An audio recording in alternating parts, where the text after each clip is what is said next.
Assalamualaikum warahmatullahi wabarakatuh.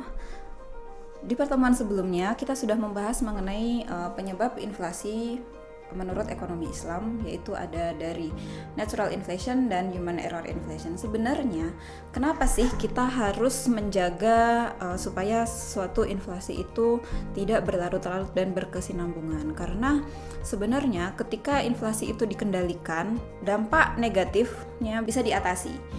Sementara kalau misalnya inflasi itu terjadi berkesinambungan dan terus-menerus, dampak negatif yang dirasakan oleh masyarakat itu sangat berbahaya gitu. Yang pertama, misalnya inflasi yang tinggi atau kenaikan harga yang tinggi menyebabkan suatu barang atau jasa yang tadinya dapat dijangkau oleh suatu golongan masyarakat itu menjadi tidak lagi terjangkau karena harganya lebih tinggi gitu. Akibatnya masyarakat yang tidak dapat menjangkau atau mencapai harga yang naik tersebut tidak dapat memenuhi kebutuhan hidupnya. Akibatnya masyarakat yang miskin kemudian menjadi semakin miskin karena kenaikan harga tidak dibarengi dengan kenaikan pemasukan.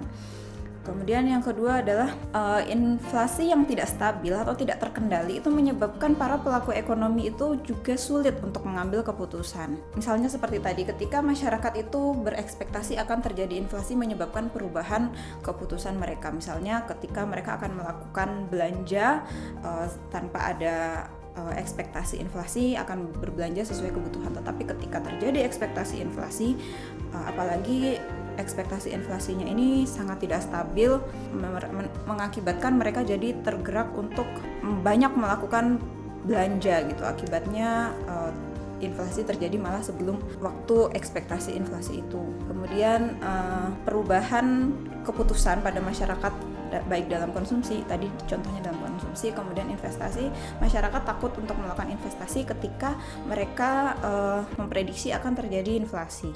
Jadi mereka bisa saja kemudian menarik dananya dan tidak berani untuk berinvestasi. Keadaan ini kemudian akan mengakibatkan goncangan ekonomi dan sosial yang lebih berdampak negatif lagi bagi masyarakat. Kemudian yang ketiga adalah ketika suatu inflasi di negara tertentu, yaitu inflasi domestik itu lebih tinggi daripada inflasi di negara tetangganya, mengakibatkan misalnya kalau di kita ya nilai rupiah itu menjadi tidak lagi kompetitif gitu karena kepercayaan atau transaksi yang berlaku di negara tersebut sudah lagi tidak sehat gitu karena inflasi yang tidak stabil.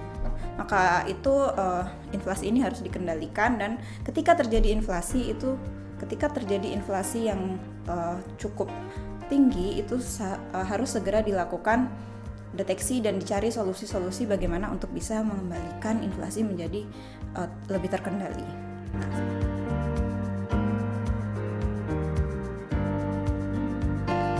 Kita tahu tadi ketika uang itu beredar lebih banyak, misalnya seperti tadi pada kondisi Umar bin Khattab di pertemuan sebelumnya, uang yang beredar di masyarakat itu lebih banyak, permintaan menjadi naik, harga otomatis menjadi naik sehingga terjadi inflasi.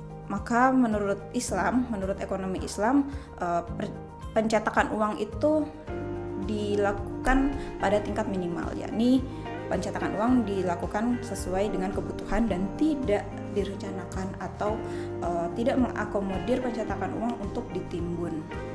Nah, apa dampak dari dana yang ditimbun tapi menganggur?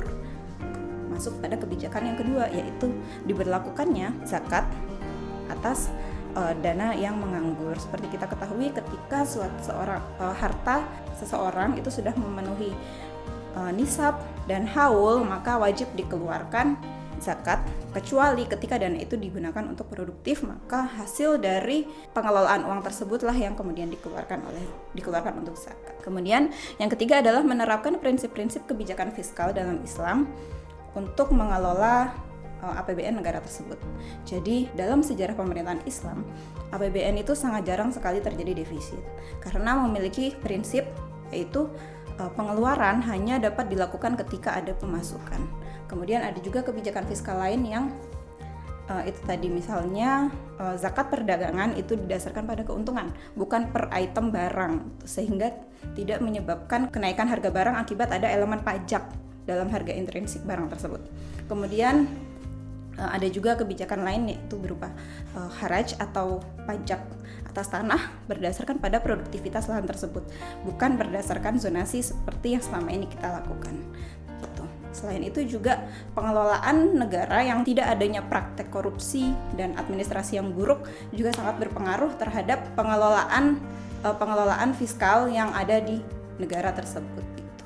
Jika prinsip-prinsip dalam kebijakan Islam ini bisa dipraktekkan, maka diharapkan kondisi inflasi ini tidak kemudian berlarut-larut dan dapat segera diatasi sehingga menyebabkan masyarakat yang lebih sejahtera dan inflasi yang terkendali.